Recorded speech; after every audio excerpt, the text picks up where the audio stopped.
नमस्कार, स्वागत, अभिनंदन। आज के क्लास में बात 10th क्लास के अर्थशास्त्र की। 10th का अर्थशास्त्र मैं पढ़ा रहा हूं अभी, और 10th क्लास के अर्थशास्त्र में 7वां अध्याय, जो सबसे अंतिम अध्याय है, 7वां अध्याय का पहला भाग मैं आपके समक्ष प्रस्तुत कर रहा हूं। इस पहले भाग में टॉपिक से संबंधित, अर्थात जो इस अध्याय का मुख्य बिंदु है उससे संबंधित बहुत सारी बातें क्लियर हो जाएंगी।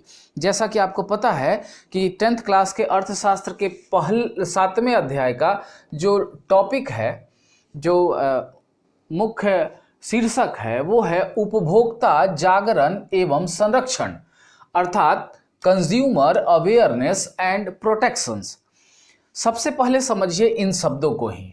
उपभोक्ता, अगर आप एक कलम किसी कंपनी का यूज़ कर रहे हैं, अगर आप पंखा यूज़ कर रहे हैं, अगर आप बल्ब यूज़ कर रहे हैं, पुस्तक यूज़ कर रहे हैं, शर्ट पैंट यूज़ कर रहे हैं, मार्केट के किसी ब्रांड का, किसी कंपनी का, या कहीं से भी उत्पादित कोई वस्तु आप मार्केट से खरीद के उसका उपभोग कर रहे हैं, तो आप एक उपभोक्ता हैं।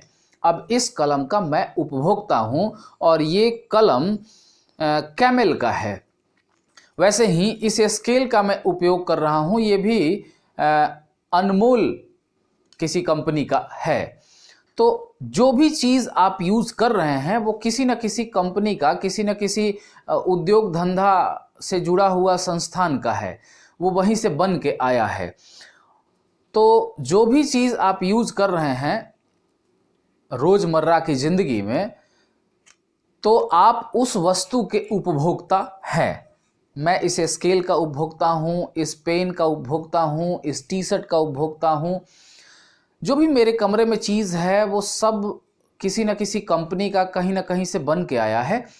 तो वो सारी चीज़ें जो कहीं ना कहीं से बन के आई हैं, जिसका मैं उपभोग कर रहा हूँ, यूज़ कर रहा हूँ जिसको मैं, उसका मैं उपभोक्ता हूँ। क्लियर है? तो ये पहला शब्द उपभोक्ता, जिसको इंग्लिश में कंज्यूमर कहते हैं। अब बात आती है जागरण की, यानी अवेयरनेस की। अब उपभोक्ता को जागृत करना है, जागरूक करना है। जागरूक करने का मतलब उपभोक्ता जागरूक, क्या उपभोक्ता सोया हुआ है? हाँ, आज से लगभग 1960 से पहले उपभोक्ता सोया हुआ था। 60 के बाद से कुछ कुछ जागना स्टार्ट हुआ है। उपभोक्ता के सोने से मेरा तात्पर्य है कि जब मैं ये कलम खरीदूं तो कलम जिसने मुझे बेचा है उसे मैं पैसा दूंगा इस कलम का, 25 रुपये या 30 रुपया, तो उसका एक रसीद मैं लूं, ताकि बाद में ये प्रूफ हो सके कि मैं इस कलम को आपकी दुकान से खरीदा था इतने पैसे में। बहुत लोग ऐसा नहीं करते हैं, सामान खरीदे, पैसा दिए, चलते बने, रसीद उन्होंने नहीं लिया।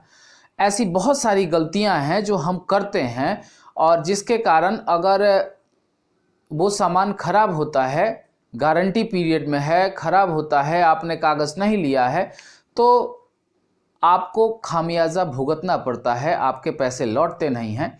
तो ऐसी बहुत सारी खामियां हैं जागरूकता नहीं होने के कारण, जागरूक नहीं होने के कारण एक कस्टमर में, कंज्यूमर में, उपभोक्ता में, जिसके कारण उपभोक्ताओं को आए दिन हानि उठानी पड़ती है। तो ये अध्याय उसी पर आधारित है कि उपभोक्ता को जागरूक कैसे किया जाएगा, कैसे उन्हें बताया जाएगा कि आपका क्या क्या अधिकार है।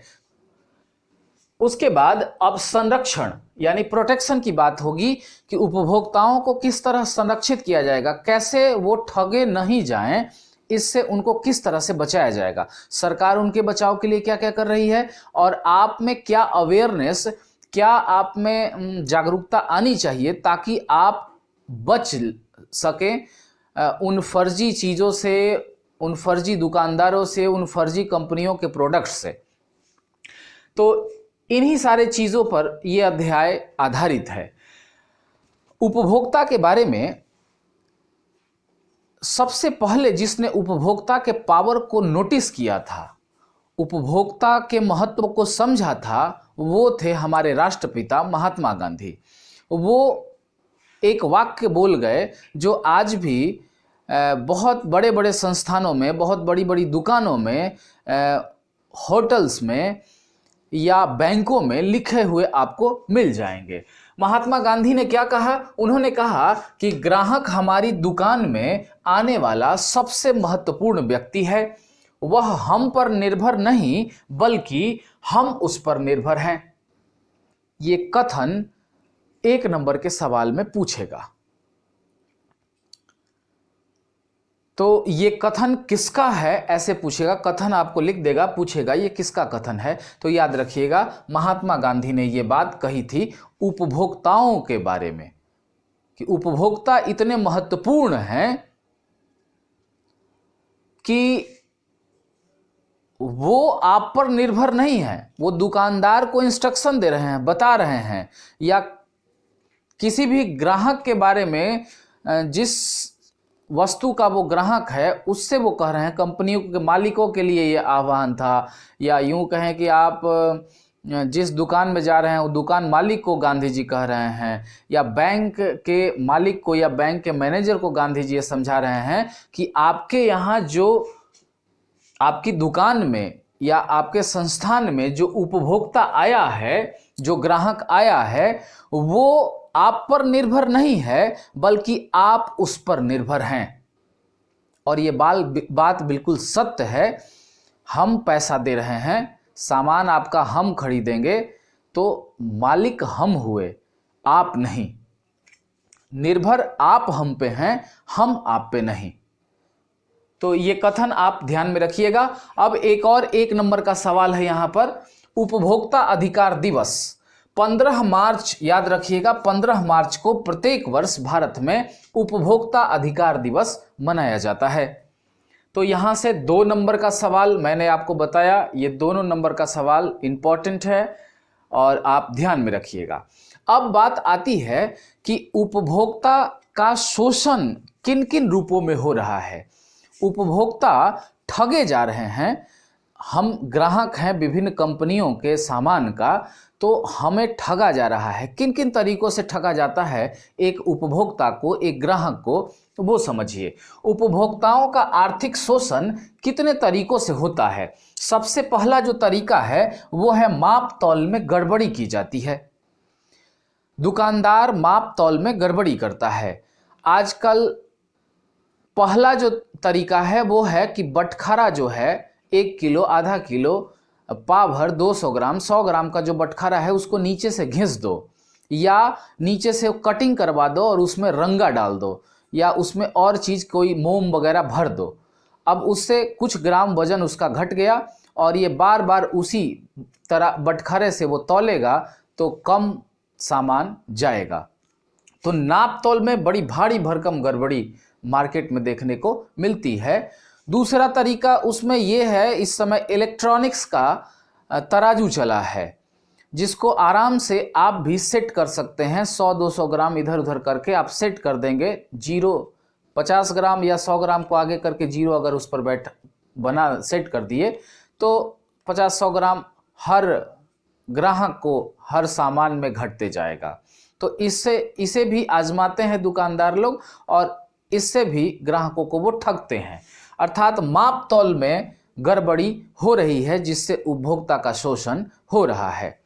दूसरा है गुणवत्ता, क्षमता, शुद्धता में कमी। गुणवत्ता, किसी भी सामान की गुणवत्ता जो है वो खराब हो गई है। कहने को ओरिजिनल, लेकिन उसमें बहुत सारी चीजें डुप्लीकेट डाली हुई हैं। गुणवत्ता खराब है, गुण उसका खराब है, क्षमता भी उसकी उतनी नहीं है और शुद्धता में भी काफ़ी कमियां हैं। आप सुने होंगे या देखे होंगे या आप कई बार महसूस भी किए होंगे, मार्केट में बहुत सारे ऐसी दवाएं मिल रही हैं जिसके खाने से या तेल लगाने से गंजापन दूर होना, ये स्लोगन लिखा होता है या उस डब्बे पे लिखा होता है कि इस तेल को लगाएं और अपने गंजापन को, अपना जो टकला है उसको, उस पर बाल उगा लें। लेकिन आप खरीद के लाएंगे और लगाते लगाते सालों बीत जाएगा परंतु आपका गंजापन नहीं जाएगा। अगर वैसा कुछ होता तो सलमान खान गंजा नहीं रहता। सलमान खान का बहुत बाल उड़ा हुआ है, वो अपना जमवा लेता। तो चीज जितने भी मार्केट में सामान मिल रहे हैं उन सब में कहीं ना कहीं उनकी गुणवत्ता में ह्रास है, यानी कि उसमें मिलावट है। उसकी क्षमता उतनी नहीं है।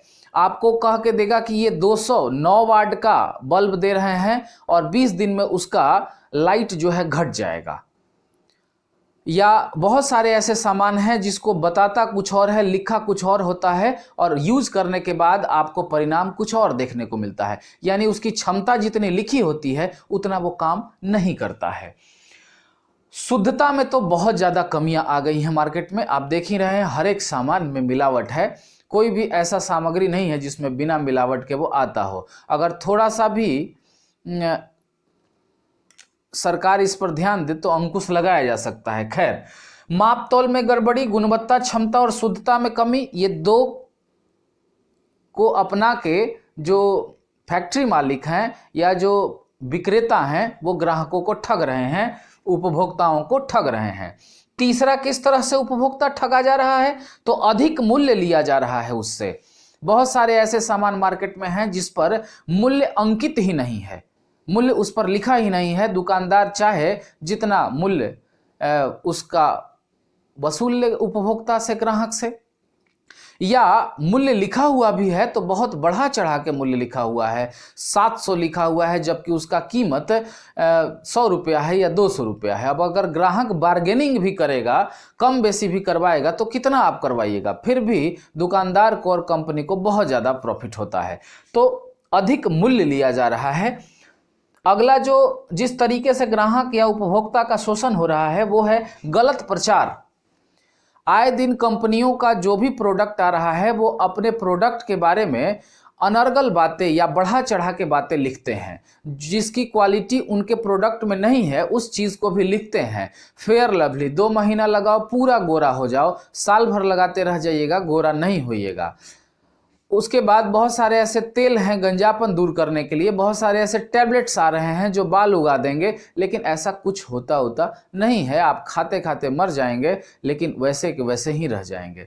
तो गलत प्रचार हो रहा है, गलत तरीके से उसको रिप्रेजेंट किया जा रहा है, प्रचारित किया जा रहा है और ये प्रचार हम देख देख कर उन सामानों को लेते हैं और ठगे जाते हैं। तो इस तरह से भी गलत प्रचार से भी ग्राहक उपभोक्ता ठगे जा रहे हैं। सेवाओं में कमी आई है, जो भी सेवा उपलब्ध कराई जा रही है उसमें कमी आई है। जैसे बिजली, किसी न किसी कंपनी आपके यहाँ बिजली बिल देती है, वो या तो साउथ बिहार इलेक्ट्रिक बोर्ड देता है या नॉर्थ बिहार इलेक्ट्रिक बोर्ड देता होगा, कोई ना कोई बोर्ड देता है, कोई ना कोई कंपनी जो है बिजली का सप्लाई कर रही है। तो बिजली का बिल ज़्यादा आ जाता है, अब आप बेचैन हो जाते हैं। टेलीफोन का बिल ज़्यादा आ जाता है, आप बेचैन हो जाते हैं। या आप फ़ोन यूज़ कर रहे हैं, सिम वाले ने पैसा काट लिया, आप बेचैन हो जाते हैं। तो सेवाओं में कमियां आई हैं, सेवा के ऊपर संतुष्टि नहीं है लोगों की। और भी आप सुनेंगे डॉक्टर लोगों का, कभी कभी डॉक्टर ऑपरेशन करते हैं और कैंची पेट में ही छोड़ देते हैं। कभी कभी ऑपरेशन करना है इस आँख का, कर देते हैं इस आँख का। कभी कभी ऐसा होता है कि इन्फेक्शन बहुत ज़्यादा है, कचरा बहुत ज़्यादा उनके हॉस्पिटल में होता है, इन्फेक्शन के कारण बहुत लोग बीमारी ठीक करने जाते हैं, बीमार होकर आ जाते हैं। तो इस तरह से सेवाओं में बहुत ज़्यादा कमी आई है। जितने भी सर्विसेज हम प्राप्त कर रहे हैं विभिन्न लोगों से, पैसा उसके बदले में दे रहे हैं, फिर भी सेवा हमें अच्छा नहीं मिल रहा है। आप ध्यान में रखें, कुरियर जो आप पहुंचाते हैं, कहता है कुरियर वाला कि 3.5 दिन में पहुंच जाएगा आप जहां भेज रहे हैं, लेकिन कभी कभी 10 दिन लग जाता है। तो सेवाओं में कमियां बहुत ज़्यादा हैं। बस वाला टिकट काटता है, कहता है कि 3 घंटा में यहाँ से वहाँ पहुँचा देंगे, लेकिन बस बीच में ख़राब हो गई या बस वो प्रॉपर तरीके से अच्छा नहीं था, वो पहले जानता था, फिर भी चढ़ाया लोगों को ये प्रलोभन देकर और टिकट लोगों ने कटवाया और बीच में फंस गए। 3 घंटा के बदले 8 घंटा लग गया। खैर, तो सेवा वगैरह देने में भी बहुत सारी कमियां हैं। अन्य तरीके से भी ग्राहकों को ठगा जा रहा है, शोषण किया जा रहा है। जैसे आप देखे होंगे कालाबाजारी हो रही है। इस समय आलू का कीमत देख ही रहे हैं, आसमान छू रहा है। तो कभी कभी प्याज का और लहसुन का कीमत आसमान छूने लगता है और कई बार तो सरकारें गिर गई हैं इस चक्कर में।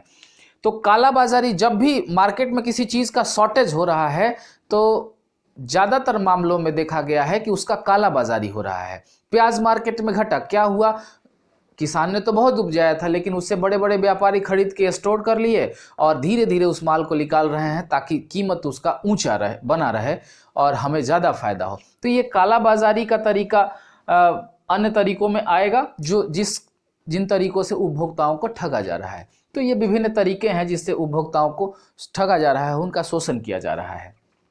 अब बात आती है कि उपभोक्ता का इस तरह से इतना शोषण हो रहा है तो सरकार क्या कर रही है? चुप बैठी है क्या? नहीं, सरकार भी अपने स्तर से बहुत तरीके से प्रयास कर रही है जनता को जागरूक करने का। जागरूक करने के लिए सरकार ने विभिन्न तरह के कार्य किए हैं। अलग अलग संस्थान अलग अलग तरीके से सरकार के काम कर रही हैं। कभी कभी अखबारों में वो विभिन्न तरह के स्लोगन छापते हैं, कहीं कहीं पर वो स्लोगन लिखवाते हैं, नारे लिखवाते हैं। गाड़ी में, बस में, सार्वजनिक प्लेस पर आपको लिखा हुआ मिल जाएगा, जागो ग्राहक जागो। कई जगह पर सरकारी संस्थानों में ऐसा लिखा होता है, जागो ग्राहक जागो। ग्राहक को जगाने के लिए, ग्राहक को ये बताने के लिए कि आपके क्या अधिकार हैं, आप अवेयर बनिए, आप जागरूक बनिए, ताकि आपको कोई कंपनी ठग न ले, आपका कोई सेवा प्रदाता आपको ठग न ले। तो इस तरह के 3-4 स्लोगन है जो आपकी पुस्तक में दिए हुए हैं, जैसे जागो ग्राहक जागो, ग्राहक सावधान, सतर्क उपभोक्ता ही सुरक्षित उपभोक्ता है, अपने अधिकार को पहचाने। इस तरह के स्लोगन आपको बहुतों जगह पर देखने को मिल जाएंगे, या टीवी पर इसके प्रचार भी आते हैं। अखबारों में भी सरकार इन स्लोगनों के माध्यम से जनता को या उपभोक्ता को जागरूक करने का प्रयास कर रही है। उसके बाद सरकार का एक विभाग है जिसका नाम है नागरिक आपूर्ति विभाग। ये विभाग नागरिक के पास हर चीज की आपूर्ति करवाता है। जितने भी सामान मार्केट में आ रहे हैं, ग्राहक जितने भी सामान को पा रहे हैं, नागरिक आपूर्ति विभाग का ये काम है कि वो ग्राहकों को उसकी आवश्यकता की सारी सामग्री उपलब्ध कराए। तो नागरिक आपूर्ति विभाग ने भी ग्राहकों को जागरूक करने के लिए, उपभोक्ताओं को जागरूक करने के लिए काफी कुछ काम किए हैं। वो क्या? तो पुस्तकें और पंपलेट, कई पुस्तकें ऐसी नागरिक आपूर्ति विभाग निकालता है जिसमें ग्राहक को जागरूक करने का विभिन्न तरीका दिया हुआ होता है, नियम कानून बताया जाता है, जिससे ग्राहक जानकर वो सामान को खरीदते वक्त जागरूक बनते हैं। या पंपलेट वगैरह कहीं कहीं पर छपवा के चिपकाया जाता है, वो नागरिक आपूर्ति विभाग के द्वारा ऐसा। उसके बाद नागरिक आपूर्ति विभाग टीवी पर, रेडियो पर विभिन्न तरह के ऐसे कार्यक्रम जिससे उपभोक्ता जागरूक हो चलवाती है। आप रेडियो पर प्रचार आता है जागो ग्राहक जागो करके, या टीवी पर भी बहुत सारे ऐसे चैनल्स हैं जिस पर प्रचार और छोटी छोटी टेलीफिल्म या इस तरह की चीज़ें आते रहती हैं। और उसके बाद विज्ञापन भी, ये नागरिक आपूर्ति विभाग ग्राहकों को जागरूक करने के लिए विभिन्न अखबारों और मैगजीन के माध्यम से विज्ञापन भी निकालते रहती है। तो ये नागरिक आपूर्ति विभाग बहुत अहम रोल निभा रही है अपने उपभोक्ताओं को जागरूक करने के लिए। एक संस्था है जो अपने भारत में रांची, जो झारखंड की राजधानी है, वहाँ स्थित है। संस्था का नाम है Indian institute of legal metrology या मेट्रोलॉजी। याद रखिएगा, Indian institute of legal metrology ये एक संस्था है जो झारखंड की राजधानी रांची में स्थित है। एशिया में इस तरह की पहली संस्था है। इस संस्था का मुख्य कार्य है नाप तौल से संबंधित लोगों को प्रशिक्षण प्रदान करना। अर्थात नागरिक आपूर्ति विभाग में जितने भी आला अधिकारी सरकार के तरफ से बहाल किए जाते हैं, वो सब का सब, उन सब का प्रशिक्षण इन्हीं Indian institute of legal metrology विभाग में होता है। यही संस्था में उनको ले जाके प्रशिक्षण दिया जाता है कि किस तरह से आप जनता को जागरूक करेंगे, किस तरह से नाप तौल की जो फरेबगिरी हो रही है, जो नाप तौल से संबंधित धोखाधड़ी हो रही है, उन सब के बारे में कैसे आप उन लोगों को पकड़ेंगे, कालाबाजारी को कैसे खत्म करेंगे। बहुत तरह के ये ट्रेनिंग लोगों को मुहैया कराती है। इस इंस्टीट्यूट में बहुत सारे लोग या बहुत सारे ऐसे व्यक्ति जो नाप तौल से संबंधित जानकारी लेना चाहते हैं, वो विदेशों से भी आके यहाँ प्रशिक्षण प्राप्त करते हैं। तो ये 1 नंबर का सवाल था यहाँ से। अब बात आती है, देखिए उपभोक्ता का शोषण कैसे कैसे होता है वो आप समझ गए, और विभिन्न तरह के स्लोगन्स को आप समझ गए। यहां से 2 नंबर का सवाल नागरिक आपूर्ति विभाग से और Indian institute of legal metrology से आपने यहां से समझ लिया। ये 2 आपका 1 नंबर का सवाल हो गया। अब बात आती है कि उपभोक्ता को एक दुकानदार किस किस रूप में राहत दे सकता है, या एक उपभोक्ता जो ठगा गया है उसे कोई कंपनी किस किस तरह से राहत दे सकती है। सपोज कीजिए आप बजाज का एक पंखा ले आए और वो पंखा चला नहीं, या जितना स्पीड आप खोज रहे थे उससे बहुत कम स्पीड दे रहा है, या गारंटी वारंटी पीरियड में ही वो खराब हो गया। तो क्या क्या वो कंपनी आपके लिए कर सकती है, तो उपभोक्ता को राहत देने का विभिन्न तरीका क्या है। तो पहला जो तरीका है वो है सामान की खराबी को हटा देना। कंपनी ये कर सकती है कि आपके पंखे में जो खराबी है उसको रिपेयर कर देगी, उसको ठीक कर देगी। इस उपाय को करके ग्राहक को या उपभोक्ता को वो संतुष्ट कर सकती है। अगला है सामान को बदल सकती है, बदल देगी, सामान को चेंज कर देगी, सीधा वो पंखा लेके दूसरा पंखा दे देगी, फिर अपनी कंपनी में वो पंखा भेज देगी और वो पंखा रिपेयर होके बढ़िया होके फिर आएगा। अगला है चुकाए गए मूल्य को वापस कर देगी। अब दूसरा पंखा ले ले, या वो उसका बिगड़ा हुआ पंखा ले ले कंपनी या दुकानदार, और उसे पैसा वो लौटा दे जितना पैसा वो चुकाया है उस पंखे के लिए। अगला उपाय कर सकती है कि सेवाओं की त्रुटियों को हटा सकती है। जो भी त्रुटि सेवा में हुई है, पंखा खराब मिल गया है, उसका डैना टेढ़ा हो गया है, या कुछ चीज़ छूट गया है, तो उसको उन त्रुटियों को ठीक करके ग्राहक को संतुष्ट वो कर सकती है, उपभोक्ता को राहत दे सकती है। और अगर उस पंखे के कारण या कोई ऐसा सामान आपने खरीदा जिस कारण आपको हानि हुई है, चोट लग गया है, हानि हो गई है, जैसे आप कुकर खरीद के लाए हैं और उसमें एक सेफ्टी वॉल्व होता है, वो सेफ्टी वॉल्व पहले से जाम था, आज ही आपने लगाया, वो कुकर उड़ गया और आपका सर उससे फट गया, या आपका कोई सामान टूट गया उससे। तो अगर दुकानदार या कंपनी उस हानि को या उस चोट की क्षतिपूर्ति के लिए कुछ पैसे ग्राहक को दे दे, उपभोक्ता को दे दे, तो बात वहीं सलट जाएगी। तो इतने तरीके अगर अपना ले दुकानदार या कोई कंपनी जिसका प्रोडक्ट उपभोक्ता यूज कर रहा है, तो प्रॉब्लम क्रिएट होगा ही नहीं, या अधिकतर प्रॉब्लम का सॉल्यूशन वहीं हो जाएगा। खैर, ये महत्वपूर्ण उतना नहीं था, ये थोड़ा सा महत्वपूर्ण था आपके लिए, उपभोक्ता का आर्थिक शोषण किस किस तरीकों से होता है, और यहाँ कुछ ऑब्जेक्टिव क्वेश्चन थे उसको आप महत्वपूर्ण मानिएगा। अब जो अगला टॉपिक है वो है महत्वपूर्ण, उपभोक्ता शोषण का कारण। आखिर उपभोक्ता का क्यों शोषण हो रहा है भाई? उपभोक्ता क्यों ठगा जा रहा है? उपभोक्ता बेचारा क्यों बना हुआ है? तो उसके पीछे भी 3-4 कारण हैं जिसके कारण उपभोक्ता को ठग लिया जाता है या उपभोक्ता ठगा जाते हैं। पहला कारण है जागरूकता की कमी, यानी लेक ऑफ अवेयरनेस। पहला कारण है कि जागरूक नहीं है उपभोक्ता। उपभोक्ता के पास जिस प्रोडक्ट का वो यूज कर रहा है उससे संबंधित जितने नियम कानून हैं, उन नियम कानूनों का उसे पता नहीं है। उसके क्या क्या अधिकार हैं, उसके क्या क्या राइट्स हैं, इसके बारे में उसको जानकारी नहीं है, और वो जानकारी लेना भी नहीं चाहता है। तो ऐसे जो उपभोक्ता हैं वो बार बार ठगे जाते हैं। या जो लापरवाह उपभोक्ता है, जैसे आप सामान लेने गए, दवा लेने गए और रसीद नहीं लिए, आप कोई भी सामान ले रहे हैं, रसीद बिल नहीं ले रहे हैं, बिना बिल के आप सामान उठाए चलते बने। सामान कोई खराब निकल भी गया, फिर भी आपने सोचा कि चलो हटाओ, खराब हो गया तो फेंको, दूसरा सामान ले लिया जाएगा। आप ये जहमत नहीं उठाए कि उस पर हम कोई आगे की प्रक्रिया करें, या आगे की प्रक्रिया कैसे की जा सकती है, उपभोक्ता फोरम में कैसे जाया जा सकता है, कैसे फॉर्म भराएगा, कैसे उसका केस लड़ा जाएगा। तो ये सारा जहमत आप नहीं उठा रहे हैं। इसके कारण बहुत सारी कंपनियां लोगों को ठग रही हैं, उपभोक्ताओं को ठग रही हैं।